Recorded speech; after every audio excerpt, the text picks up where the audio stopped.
네, 오늘 저녁에 주시는 말씀은 시편 119편, 시편 119편 65절에서 72절까지입니다. 시편 119편 65절에서 72절까지 한 목소리로 같이 읽어보겠습니다. 시편 119편 65절에서 72절까지입니다. 읽어보겠습니다. 시작. 여호와여, 주의 말씀대로 주의 종을 선대하셨나이다. 내가 주의 계명들을 믿었사오니 좋은 명철과 지식을 내게 가르치소서. 고난당하기 전에는 내가 그릇 행하였더니 이제는 주의 말씀을 지키나이다. 주는 선하사 선을 행하시오니 주의 율례들로 나를 가르치소서. 교만한 자들이 거짓을 지어 나를 치려하였사오나 나는 전심으로 주의 법도를 지키리이다. 그들의 마음은 살쪄서 기름덩이 같으나 나는 주의 법을 즐거워하나이다. 고난당한 것이 내게 유익이라. 이로 말미암아 내가 주의 율례들을 배우게 되었나이다. 주의 입의 법이 내게는 천천 금은보다 좋으니이다. 아멘. 내가 잘못된 길을 걷고 있다면 누가 혹은 무엇이 당신 잘못된 길로 걷고 있어 이렇게 알려줄 수 있을까요? 스스로 잘못된 길을 걷고 있다는 것을 깨달으면 참 좋겠지만은 사실은 자기가 이 원하는 일을 많이 하잖아요, 사람들이. 근데 자기가 원하는 일을 하고 있는 이상, 그리고 또 그 일에 대해서 뭐 안 좋은 일도 생기지 않는 이상 잘못된 길에 있다는 것을 깨닫지 못해요. 그리고 또 인정하려 하지도 않습니다. 그냥 자기 생각에는 그게 옳아 보이는 거죠. 또 그 생각이 옳다. 아니, 자기가 행하는 일이 옳다라는 이 생각에 확신까지 들게 되면은 아무리 하나님의 말씀으로 참 길이 이겁니다. 이렇게 이제 가르쳐 줘도 뭐 고치려 드는 시도를 하지 않는 것은 뭐 기본이고 그냥 그 사람의 인간의 본성 속에 그게 그냥 습성처럼 배어 있어서 계속 그 일을 진행시켜 간다. 그런 얘기예요.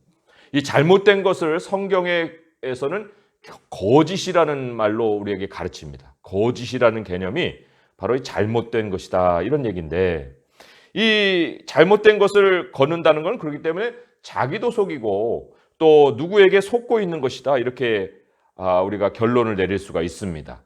그럼 어떻게 하면은 사람이 거짓의 세계에서 빠져나올 수 있을까? 오늘 말씀에 67절에 보게 되면요, 이런 말씀이 있었어요. 고난당하기 전에는 내가 그릇 행하였더니, 이 그릇 행한다는 것이 빗나갔다, 잘못된 길로 걸어간다, 이런 뜻인데, 고난당하기 전에는 내가 그릇 행하였더니 이제는 주의 말씀을 지키나이다. 이거 언제 잘못된 길을 걸어요? 고난당하기 전에. 그러니까 고난이 사람으로 거짓의 세계를 빠져나오게 해준다. 성경이 이제 그렇게 우리에게 가르쳐 주고 있습니다. 사실 고난은요, 객관화할 수가 없어요. 이 각자가 다 견딜 수 없는 고통을 다양한 모양으로 느낍니다. 어떤 사람에겐 크게 고통이 느껴지는 것이 어떤 사람에게 아무 고통도 아닌 것처럼 느껴질 수도 있어요. 그렇기 때문에 각자가 정말 견딜 수 없다, 이건 정말 나에게 어려움이야 라고 느끼는 고통이 그 사람에게는 고난인 거예요.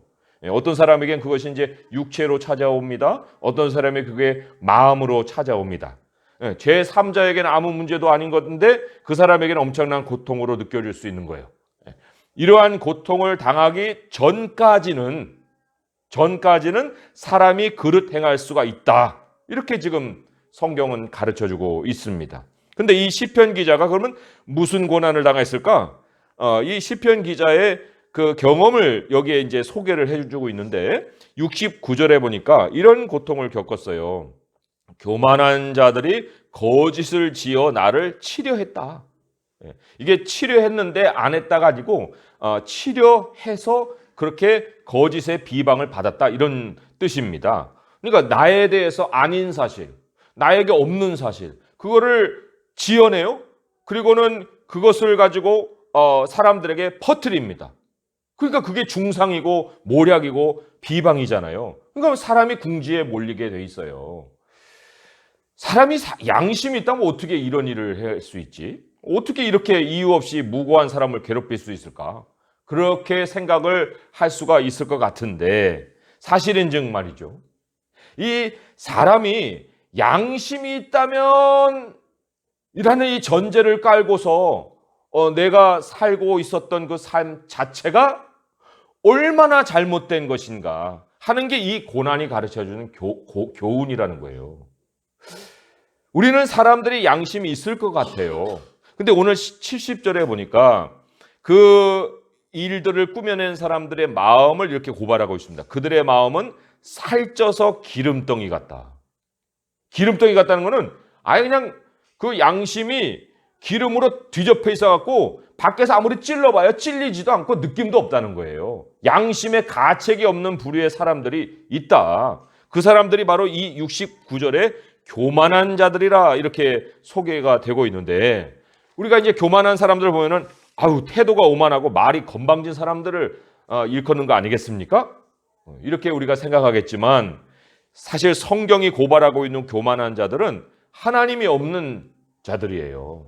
자기 인생은 내가 산다 라고 생각하는 모든 사람들을 성경은 이 교만한 사람들이라고 고발을 하고 있는데 이들에게서 양심을 기대한다는 것이 얼마나 우리 자신이 순진하고 어리석은가 하는 것을 가르쳐 준다는 겁니다. 그들에게 그런 사람들에게 비방을 당하기 전까지는 양심 정도에서 내가 행동하면 사람들도 다 내 양심의 정도에 따라서 반응해 주겠지 라고 생각을 한다는 거예요. 그런데 양심이 범 노릇을 했으면 인간 사회가 이렇게까지 무너졌겠어요? 한 사람이 나를 중상하더라도 주변 사람들의 양심이 그것을 고지고대로 따랐겠냐 그런 얘기예요. 그런데 69절에 보게 되면요. 이게 한두 사람이 아니고 교만한 자들 이렇게 집단으로 나와요. 그 집단의 사람이 비방을 하고 한 사람이 까닭이 없는 수모를 당하고 있는 이런 형국을 우리에게 고발해 주고 있습니다. 한 사람의 진실이 대중의 중상에 의해서 유린을 당하고 있는 이런 모습이에요. 이 사람의 양심으로는 도저히 우리가 상상할 수 없는 일이 지금 벌어지고 있는 건데 그래서 이제 세상은 법으로 사람들을 통제하려고 합니다. 그 디모데전서 1장 9절이 이렇게 고발을 하고 있거든요. 알 것은 이것이니 이 율법은 법을 얘기하는 거예요. 법은 옳은 사람을 위하여 세운 것이 아니요 오직 불법한 자와 복종하지 아니한 자와 또 바른 교훈을 거스르는 자들을 위함이니이다. 하나님이 우리에게 먼저 법을 주셨어요. 율법을 세워주셨어요. 왜 율법을 세워주셨습니까? 양심이 법 역할을 했다고 하면 법이 왜 필요했겠어요? 그런데 인간이 누구도 자기를 스스로 옳은 길에서 통제할 수 있는 사람이 없었기 때문에 하나님이 법을 세워서 이 사회에서는 일반의 사회의 법을 세워서 그 인간의 타락을 억제하는 일을 하셨다는 겁니다. 그게 필요하다는 거예요. 법의 통제를 받고서야 사람은 그래도 뒤로 물러나는 거예요. 내가 사람들에게 당하기 전에는 사람들 안에 이 선이 있는 것 같았고 또 양심이 있는 것 같았고 하나님이 뭔 필요가 있는가 싶었고 나도 또 그릇 행하고 있었기 때문에 거짓의 실체를 아주 가볍게 여기고 살아는 거예요. 그런데 사람들이 이제 집단으로 나를 비방하는 일을 이제 당하게 되니까 내가 옳다고 확신하고 살았던 내 모습이 이제 사람들에 의해서 부정을 당하는 거예요. 그러고 또 내가 그런 걸 누구에게 이제 가서 하소연을 합니다. 하소연을 하는데 이런 일을 당하다 보면 그 사람이 내 말을 또 진실로 들어주고 있는 거야. 아니면 그냥 고개만 끄덕거리고 있는 거야. 이런 또 의심도 들게 마련이에요. 그러니까 이제 막 이 내 안에서 이제 두 그 감정이 끓어오르지. 하나는 나도 너처럼 복수를 해? 네가 나한테 해준 대로 나도 한번 갚아봐? 이런 생각이 막 끌어오르기도 하고 또 한편에는 내 자신이 무너져 내리는 거예요. 자아가. 그래가지고 끝없는 어둠 속으로 내 자신을 끌고 들어가는 이 우울증에 빠질 수도 있는 거예요. 그러니까 이 어떤 이 일이 벌어지든 간에 사람과 사람이 연결되는 이 연결망이 있어야 되는데 인간 연결망이 아예 사라져버리는 거예요. 이런 일을 겪고 난 다음에는. 사실 사람에게 하나님이 없는 상황이면요. 누구도 남을 안아줄 수 있는 품이 없어요. 사람에게 그걸 기대했다는 것이 너무 순진한 겁니다. 인간에게 하나님이 없다면 누구도 다른 사람을 안아줄 수 있는 품이 없는 게 인간의 실체다. 그럴 만큼 인간이 완전히 부패하고 타락한 존재고 자기밖에 모르는 존재라는 거, 그걸 하나님이 고난을 통해서 가르쳐 준다는 거예요. 인간을 통한 고난을 통해서. 이런 의미에서 이 시편 기자가 겪은 고난은 그가 겪은 특별한 경험이 아니라 하나님을 만나는 과정에서 모든 사람이 필연적으로 느낄 수 있는 고통이다. 이렇게 우리가 결론을 내릴 수가 있습니다.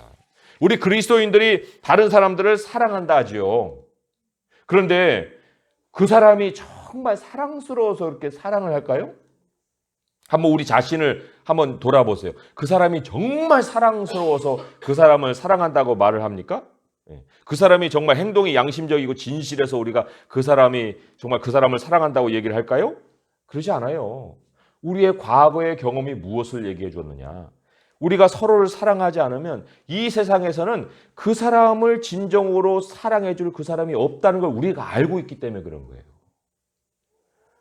우리가 과거가 그랬고 그의 현재가 지금 그러지 않기를 바라기 위해서 우리가 그를 사랑해 주는 겁니다. 마음이 살쪄서 아무 느낌도 없고 사람 비방하기를 밥 먹듯 하는 세상에서 그에게 그런 세상이 아닌 세상이 있다는 걸 어떻게 우리가 보여줄 수 있습니까? 우리의 노력으로? 못 보여줘요, 그렇게. 우리가 하나님으로부터 살리심을 받았어요. 그리고는 우리에게 다른 느낌을 하나님은 창조해 내셨습니다. 그리고는 그 느낌 속에 야, 너만 있는 게 아니야. 사람들과 관계가 있는 거야. 내가 너를 그렇게 지은 게 아니야. 인간은 본래 자기 중심으로 지은 게 아니야. 너는 누구하고 연합되게 하게끔 내가 너를 창조한 거야. 그거를 하나님께서 하나님을 믿고 하나님께 다시 돌아간 후에 가르쳐 주신 그 마음이 있기 때문에 우리가 그 인간 연결망 안에서 그 사람을 사랑할 수가 있게 되는 거예요. 우리가 또 하나의 착각하지 말아야 될 것은 우리가 거짓을 벗어났다고 해서 우리의 돌아올 자리가 우리의 진실함이 아니라는 겁니다. 사람은 진실하면 다 되는 걸로 알고 있어요. 아니, 우리의 진실함이 살아갈 자리였으면 왜 비방을 당하는 고통을 겪습니까? 그렇잖아요. 나의 진실함으로 살아갈 수 있는 곳이 세상이 아니라는 것을 하나님이 가르쳐 주시려고 고난을 허락하신 거 아니겠습니까? 나만 진실하면 된다? 그 사실이 얼마나 어리석은지를 깨우쳐 주시려고 하나님이 그 고난을 겪게 하신 게 아니에요? 그렇잖아요. 사람의 양심이 작동을 안 하는 세상에서 그러면 나는 진실하고 세상은 그렇지 못하면 평생을 법정 투쟁하며 살아야겠네요. 법정 투쟁을 해서 내 진실을 입증하는 데 일생을 바쳐야 되겠네요. 정말 그렇게 우리가 살아야 하겠습니까? 우리가 고난을 겪고 난 다음에 67절에 돌아온 자리가 어디였어요? 고난을 당하기 전에는 내가 그릇 행하였더니 이제는 나의 진실함 속에 사나이다? 아니잖아요. 이제는 주의 말씀을 지키나이다. 그랬잖아요. 우리의 돌아온 자리가 나의 진실함이 아니었다는 거예요. 주님의 말씀이다. 주님의 말씀이다. 하나님은 자신을 나타내 보이실 때 항상 말씀하시는 하나님으로 자신을 나타내 보이십니다. 주님의 말씀은 주님 자신이에요. 하나님이 우리로 돌아오게 하시는 자리는 그냥 목석과 같은 하나님이 있는 종교의 자리가 아니라 우리에게 말씀을 주시는 말씀하시는 하나님이기 때문에 우리가 고난을 겪고 난 다음에 돌아오는 자리는 바로 주의 말씀이 있는 자리다. 그렇게 우리가 고백을 할 수 있다는 겁니다. 우리가 성경으로 돌아와서 하나님을 배워야 해요. 인간 사회가 사람들의 생각과 활동 그리고 인간들의 정말 그 여러 가지 무법한 모습으로 유린을 당하고 있지만 그러나 그 울타리만이 우리의 삶의 자리가 아니라 그것보다 더 원대하고 그것을 뛰어넘어서 근원적이고 더 차원이 높은 하나님의 통치가 다스리고 있는 세상이 있다. 그것을 우리가 성경을 통해서 배우는 거예요. 그래야 할 때 거짓으로 사람들이 나를 비방하고 또 자기 자리를 굳히고 그리고 나를 제거했으니까 정적을 제거했다. 이렇게 생각할 수 있는 그러한 자리에서도 반드시 하나님의 형벌이 그 사람의 삶을 찾아온다는 두려움을 배우게 되는 겁니다.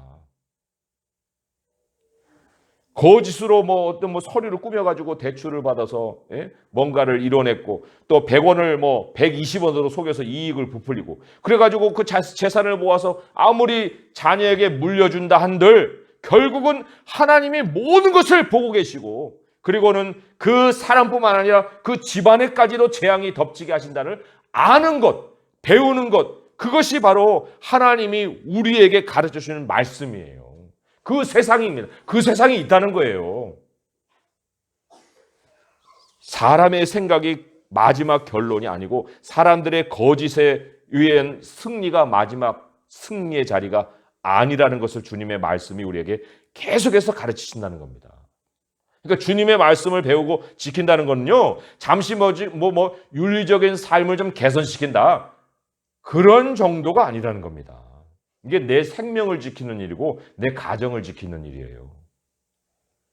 하나님이 고통을 크게도 겪게 하시지만 그러나 작은 고통들을 또 겪게 하시면서 야, 결론이 너에게 있는 게 아니야. 그 사람들에게 있는 것도 아니야. 결론은 하나님의 말씀에 있어. 그걸 계속 믿게 하십니다. 우리가 하나님이 우리에게 엄청난 큰 믿음을 요구하시는 것 같지만 사실 믿음은 하나씩 하나씩 배워가는 거예요. 고난과 주의 말씀, 고난과 주의 말씀. 그러면서 하나님의 말씀으로 자꾸 돌아가고 하나님의 말씀을 의지하고 그래서 그 말씀을 우리가 늘 하나씩 배워가는 그 단계를 통해서 믿음이 우리 안에서 자라가는 것입니다. 오늘 65절부터 해서 66절을 보면은 그 단계가 있어요. 고난당하기 전에는 내가 그릇 행하였더니 65절 여호와여 주의 말씀대로 주의 종을 선대하셨나이다. 이게 작은 경험이에요. 하나님 말씀대로 보니까 하나님 그렇게 나를 선대하여 주셨네. 그리고는 거기에 대한 믿음이 생기는 거예요. 맞아, 하나님의 말씀대로 사니까 그렇게 돼. 내가 주의 계명들을 믿었사오니. 그 믿고 난 다음에는 이제 또 어떤 소망이 생깁니까? 좋은 명철과 지식을 내게 가르쳐 주세요. 그리고 더 하나님의 말씀을 배우고 싶고 또 깨닫고 싶고 그런 요청하는 기도가 생기잖아요. 그러다가 또 견나가고 다시 주의 고난으로 말씀으로 돌아오고 말씀을 믿게 되고 그리고 또 하나님이 계명을 따라서 또 배우고 싶은 마음을 이렇게 세워주시고 만약에 우리가 고난을 겪는데 이로 인해서 하나님께로 돌아오는 것도 없고 또 하나님의 말씀에 대한 배움도 없다. 그러면 이게 어떤 결과를 우리에게 가져올 것이냐. 하나님이 이런 지적을 하신 적이 있어요. 가시채를 뒷발질하기가 내게 고생이다. 사도행전 26장 14절이에요. 이게 무슨 뜻이에요? 가시채를 뒷발질하기가 내게 고생이다. 나귀가 있잖아요. 이 수레를 그냥 끄는 게 아니에요. 한 번도 수레를 안 끌어봤기 때문에 수레를 매달아 놓는 순간 막 발광을 하는 거예요. 그러니까 나귀의 엉덩이하고 이 수레 사이에다가 가시로 이 공을 만들어요. 그래갖고 이 습성이 뒷발질하는 거거든요. 뒷발질을 몇 번 하다 보면 뒤에 가시가 박히잖아요, 다리에. 나기도 하는지 모르겠는데 어쨌든 그 고통을 느끼면은 이제 더 이상 뒷발질을 안 해요. 뒷발질하면 내 다리가 아프네. 그리고는 이제 얌전해져 갖고 수레를 끊는 거예요. 우리가 고난을 겪는데 하나님께 돌아옴이 없고 말씀을 따라 순종함이 없으면 고난이 계속해서 우리에게 고통이 되는 거예요. 하나님이 허락하시는 고통은 우리 인생을 앞으로 나가게 해주시기 위함이지 그 자체로 고통을 겪으면서 거기서 고통 속에 넘어지라 하는 일이 어디 있겠습니까? 고난의 아름다운 결론이 오늘 71절, 72절에 이런 말씀으로 나와 있어요. 고난당한 것이 내게 유익이라 이로 말미암아 내가 주의 율례들을 배우게 되었나이다. 주의 입의 법이 내게는 천천 금은보다 좋으니라 그랬어요. 여기 그냥 말씀이라고 얘기 안 하고요. 주의 입의 법 이런 말이 있죠. 72절에 주의 입의 법. 하나님 말씀이 얼마나 생동감이 있고 하나님의 입에서 금방 나온 말씀과 같게 그렇게 우리에게 전달해 주시면 주의 입의 법이라 그렇게 말을 할까요? 현장감이 있는 그 말씀이에요. 이게 천천 금은보다 좋다는 거는 돈보다 좋다 이런 고백이에요. 돈보다 하나님의 말씀이 좋다는 것이 얼마나 마음에 느껴지느냐에 따라서, 다시 한번 말씀드릴까요? 돈보다 하나님의 말씀이 좋다라는 것이 얼마나 마음에 느껴지냐에 따라서 아직 어떤 부분이 내 안에서 고난으로 깨어져야 되느냐 하는 것이 남아있는 거예요.